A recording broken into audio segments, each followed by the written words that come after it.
खाड़ी से लेकर राजधानी तक, पर्यटन से लेकर व्यापार तक, शिक्षा से लेकर रोजगार तक, प्रदेश की हर खबर सुजस समाचार।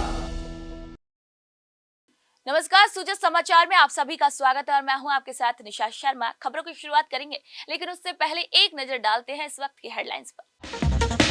मुख्यमंत्री श्री भजनलाल शर्मा की जीरो टॉलरेंस नीति से राजस्व में 12% से ज्यादा की बढ़ोतरी, राज्य की आय 14,000 करोड़ रुपए बढ़ी।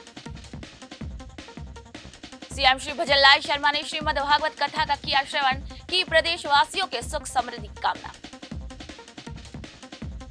मुख्यमंत्री श्री भजनलाल शर्मा की बड़ी पहल, सौर ऊर्जा को बढ़ावा देने के लिए 17,000 की अतिरिक्त सब्सिडी का ऐलान, प्रदेशवासियों में खुशी की लहर।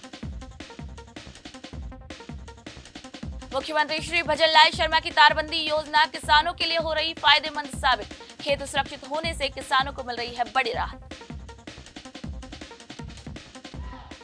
चलिए अब खबरों पर बात करते हैं विस्तार से। प्रदेश की हर खबर सुजस समाचार। मुख्यमंत्री श्री भजनलाल शर्मा के कुशल नेतृत्व में राजस्थान सरकार ने एक और अहम उपलब्धि हासिल की है।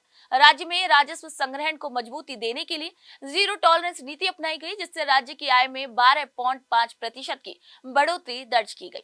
मुख्यमंत्री निवास पर आयोजित समीक्षा बैठक में मुख्यमंत्री श्री भजनलाल शर्मा ने कहा कि राजस्व संग्रहण किसी भी राज्य के विकास और जन कल्याणकारी योजनाओं का आधार है। उन्होंने अधिकारियों को निर्देश दिए कि टैक्स कलेक्शन बढ़ाने, कर प्रक्रिया को सरल बनाने और राजस्व हानि रोकने के लिए ठोस कदम उठाए जाए। इस बैठक में वाणिज्यिक कर विभाग ने जानकारी दी कि जीएसटी संग्रहण में 12% की बढ़ोतरी हुई है। इसी पर मुख्यमंत्री श्री भजनलाल शर्मा ने इंटीग्रेटेड टैक्स मैनेजमेंट सिस्टम को अधिक प्रभावी बनाने और कर चोरी रोकने के निर्देश दिए। मुख्यमंत्री श्री भजनलाल शर्मा के मजबूत फैसलों के चलते इस वर्ष राजस्थान सरकार का कुल राजस्व 14,000 करोड़ रुपए अधिक हुआ। जी हां, राज्य की तेजी से बढ़ती अर्थव्यवस्था और सुदृढ़ वित्तीय प्रबंधन के लिए ये एक महत्वपूर्ण उपलब्धि मानी जा रही है। नवरात्र के पावन अवसर पर मुख्यमंत्री श्री भजनलाल शर्मा ने आज वैशाली नगर स्थित गोविंद धाम जानकी पैराडाइज में श्रीमद् भागवत कथा का श्रवण किया। महामंडलेश्वर श्री श्री 1008 ईश्वरानंद ब्रह्मचारी श्री उत्तम स्वामी जी महाराज के श्रीमुख से कथा सुनकर उन्होंने आशीर्वाद भी प्राप्त किया। मुख्यमंत्री श्री भजनलाल शर्मा ने इसी मौके पर कहा कि नवरात्र में श्रीमद् भागवत कथा का श्रवण करना और सौभाग्य की बात होती है। ये कथा भगवान श्री कृष्ण के साक्षात स्वरूप का ज्ञान कराती है और जीवन में नई ऊर्जा भी प्रदान करती है। मुख्यमंत्री श्री भजनलाल शर्मा ने कहा कि हमारे ऋषि मुनियों, साधु संतों और महंतों ने सनातन संस्कृति को आगे बढ़ाने में अपना संपूर्ण जीवन समर्पित कर दिया। मुख्यमंत्री ने युवा पीढ़ी से आह्वान किया कि वे कथा में प्राप्त ज्ञान को अपने जीवन में आत्मसात करें और समाज को एक सकारात्मक दिशा दें। आपको बता दें कि मुख्यमंत्री श्री भजनलाल शर्मा की इस आस्था और संस्कृति के प्रति श्रद्धा ने एक बार फिर ये साबित कर दिया कि वे न केवल प्रदेश के विकास को लेकर प्रतिबद्ध है, बल्कि आध्यात्मिक और सांस्कृतिक धरोहर को भी आगे बढ़ाने के लिए समर्पित है। मुख्यमंत्री श्री भजनलाल शर्मा की तारबंदी योजना अलवर के किसानों के लिए एक महत्वपूर्ण कदम साबित हो रही है। इस योजना के तहत किसानों को अपने खेतों की सुरक्षा के लिए सरकार द्वारा सब्सिडी दी जा रही है, जिससे उनके खेत सुरक्षित हो रहे हैं और उन्हें आर्थिक मदद भी मिल रही है।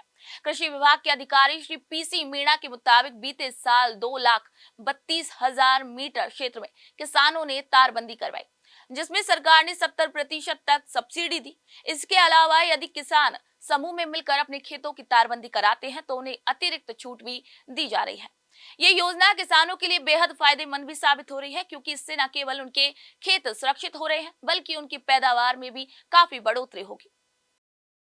मुख्यमंत्री श्री भजनलाल शर्मा की दूरदर्शी सोच और प्रदेश के विकास के प्रति उनकी प्रतिबद्धता का एक और उदाहरण सामने आया है। जी हां, मुख्यमंत्री ने पीएम सूर्य घर योजना के तहत मिलने वाली सब्सिडी में राज्य सरकार का योगदान बढ़ाते हुए प्रति व्यक्ति 17,000 रुपए की अतिरिक्त सब्सिडी देने का ऐलान किया है।